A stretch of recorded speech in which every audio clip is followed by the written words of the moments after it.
Nabi Ayub itu ketika diberi sakit nih, 20 tahun lebih loh, itu nggak pernah berdoa kepada Allah. Karena sudah sakitnya kebangetan, istrinya yang dorong. Abang, doa dong abang. Abang sakitnya udah parah. Oh gitu ya? Harus doa ya? Doa, doa. Apa doanya? Rabbi, anni masaniyad durru wa anta arhamur rahimin. Ya Allah, saya yang ngasih tahu aja, ya Allah, saya ini sakit. Wa anta arhamur rahimin. Tapi dalam sakit saya bertemu dengan rahmat Allah. Coba bayangin. Kalau kita, ya Allah sakit, BPJS belum lunas, ya kan, iuran begini, ngutang di mana-mana. Akhirnya musibah sakit itu dipahami sebagai musibah yang negatif. Tetapi ketika kita berprasangka selalu kepada Allah yang baik, bahwa di balik ini pasti ada hikmahnya, maka kita akan sampai, Wildan, bahwa semua yang Allah berikan kepada kita sejatinya baik dan sempurna.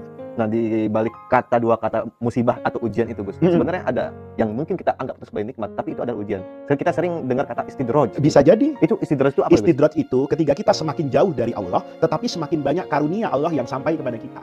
Itu namanya kayak orang nggak tahu diri, Wildan. Ya, ada orang tahu nggak istilah kacang lupa sama kulitnya? Seperti itulah gambarannya. Ya, ketika dia diberi begitu banyak kenikmatan, tapi dia lupa sedekah, dia lupa puasa, dia lupa berbagi, dia lupa bersyukur. Maka nanti semakin dia jauh dari Allah, tapi semakin potensi kedurian semakin besar. Hati-hati, Wildan. Itu namanya istidraj. Allah mengulur untuk satu hari diambil secara tiba-tiba oleh Allah. Itu yang terjadi pada Qarun. Gitu.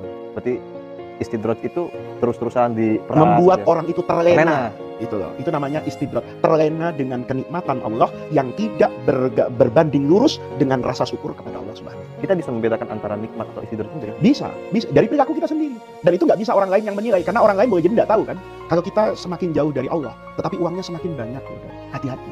Itu jangan-jangan istidraj. Tapi ketika kita pernah jauh dari Allah, uangnya banyak, kemudian tiba-tiba Allah rampas uangnya sedikit, gitu ya, berkurang 20 atau 30%, kita katakan ini adalah peringatan dari Allah. Ini bukan istidraj, Allah ingin menghancurkan, tapi Allah sayang kepada saya, maka diambil bagian tertentu itu agar saya itu bisa kembali kepada jalan yang sebenarnya. Berarti udah warning tuh, Gus ya? Itu warning.